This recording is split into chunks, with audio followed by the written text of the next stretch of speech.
Lyca production Subaskaran வழங்கும் super star Rajinikanth, Vishnu Vishal மற்றும் விக்ராந்த் நடிப்பில், டைரக்டர் ஐஸ்வர்யா ரஜினிகாந்த் தயாரிப்பில், இசை புயல் AR ரஹ்மான் இசையில் லால் சலாம் திரைப்படம் February 9 உங்கள் அபிமான திரையரங்குகளில்.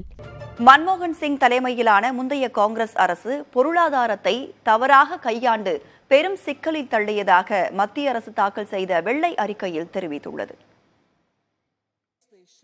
2004 முதல் 2014 வரை இந்திய பொருளாதாரத்தை தவறாக கையாண்டதாக மத்திய நிதியமைச்சர் நிர்மலா சீதாராமன் மக்களவையில் தாக்கல் செய்த வெள்ளை அறிக்கையில் தெரிவித்துள்ளார்.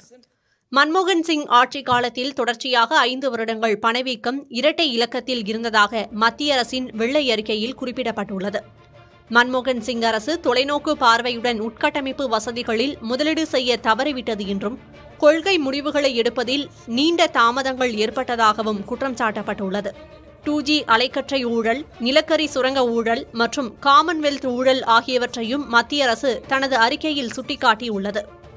அதிக வாராக்கடன் காரணமாக வங்கிகள் கடுமையாக பாதிக்கப்பட்டிருந்ததாகவும், அந்த நிலையை வலுவான முடிவுகள் மூலமாக சீர் செய்ததாகவும் வெள்ளை அறிக்கை குறிப்பிட்டுள்ளது.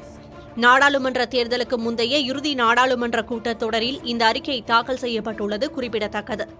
இந்திய பொருளாதாரம் தற்போது வலுவான வளர்ச்சி பாதையில் உள்ளதாகவும், இதற்கு கடந்த 10 ஆண்டுகளில் எடுக்கப்பட்ட சிறப்பான முடிவுகள் காரணம் எனவும் வெள்ளை அறிக்கையில் தெரிவிக்கப்பட்டுள்ளது. லைகா புரொடக்ஷன் சுபாஷ்கரன் வழங்கும் சூப்பர் ஸ்டார் ரஜினிகாந்த், விஷ்ணு விஷால் மற்றும் விக்ராந்த் நடிப்பில், டைரக்டர் ஐஸ்வர்யா ரஜினிகாந்த் தயாரிப்பில், இசை புயல் AR ரஹ்மான் இசையில் லால் சலாம் திரைப்படம் February 9 உங்கள் அபிமான திரையரங்குகளில்.